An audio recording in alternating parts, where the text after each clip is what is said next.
சின்ன குழந்தைங்கள்லாம் பேச ஆரம்பிக்கும்போது பார்த்தீங்கன்னா, அவங்க என்ன பேசுறாங்க, என்ன சொல்ல வராங்கன்றதே நம்மளுக்கு புரியாது. அதே மாதிரி அவங்க அழுகும்போது உடம்பு சரியில்லாம அழுகுறாங்களா, இல்ல ஏதாவது பசிக்கு அழுகுறாங்களா, எதுக்கு அழுகுறாங்கன்னு நம்மளுக்கு தெரியாது. ஆனா அந்த குழந்தையோட அம்மாக்கு கரெக்ட்டா தெரியும். இதுதான் அவ சொல்ல வரா, இதனால தான் அழுகுறா அப்படின்னு சொல்லிட்டு கரெக்ட்டா அவங்க கண்டுபிடிச்சுருவாங்க.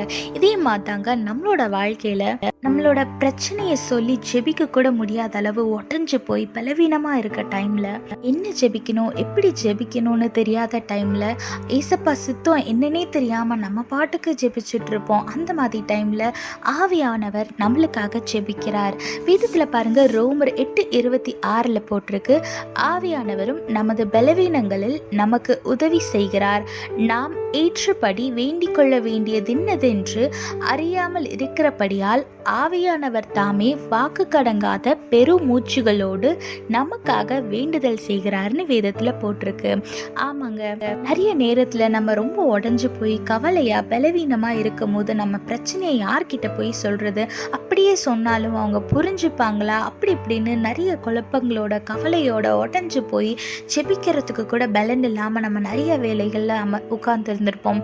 அந்த மாதிரி டைம்ல நமக்காக யாராச்சும் பேச மாட்டாங்களா, நம்மளுக்கு ஆறுதல் சொல்ல மாட்டாங்களா அப்படின்னு நம்ம தவிக்கிற நேரத்துல ஆவியானவர் நம்மளுக்காக ஜெபிக்கிறாருங்க. அதனால யாருமே இல்லையே, சூழ்நிலை இப்படி இருக்குன்னு நீங்க கவலையப்படாதீங்க. உங்க சூழ்நிலை நிச்சயமா மாறும். தேவன் நிச்சயமா உங்க சூழ்நிலையை மாற்றி உங்களை ஆசீர்வதித்து உயர்த்தி வைப்பார். அதனால எதை குறிச்சும் கவலைப்படாம கர்த்தருக்குள்ள விசுவாசமா சந்தோஷமா இருங்க. கர்த்தர் நிச்சயமா உங்களை ஆசீர்வதிப்பார். ஆமீன்.